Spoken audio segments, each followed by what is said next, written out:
United Arab Emirates sa bansa kung nasaan ako ngayon.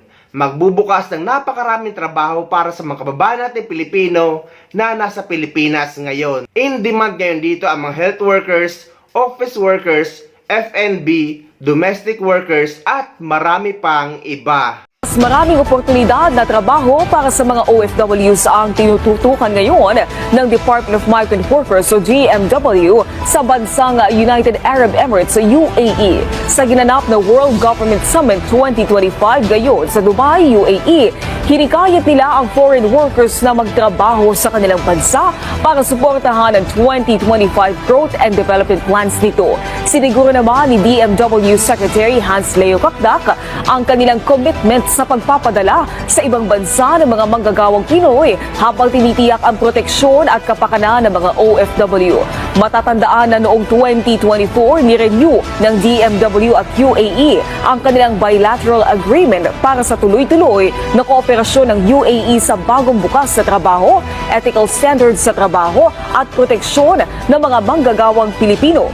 Ang hiling naman ng mga OFW lalo na't na-renew na ang bilateral agreement ng Pilipinas at ng United Arab Emirates ay i-update na rin ng ating gobyerno ang sweldo ng mga OFW dito sa UAE at sa iba pang mga bansa. Dahil karamihan sa mga employer ay sinusunod lang ang basic salary na nakalagay sa kontrata na 1,500 dirham or equivalent ng 20,000 pesos. Kahit 10 taon na silang nagtatrabaho sa parehong employer, lalo na ang mga kawawang household workers.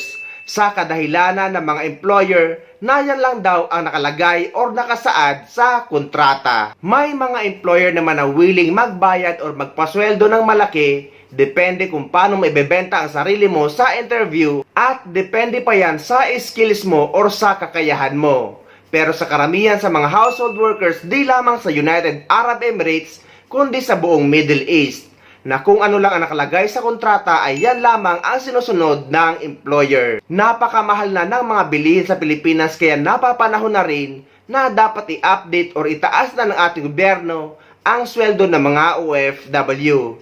Dahil kung ano naman ang nakalagay sa kontrata ay yan din naman ang susundin ng mga amo or ng mga employer. At sana sinisiguro din ng ating gobyerno na nakalagay sa kontrata ang mga karapatan ng mga OFW na round-trip ticket kapag nagbabakasyon, paid vacation leave at end of service benefits. Dahil napakaraming mga employer ang hindi binibigay yan sa mga kawawang OFW dahil ang rason nga nila na hindi naman ito nakalagay sa kontrata. Bagong bayani na ang sandata.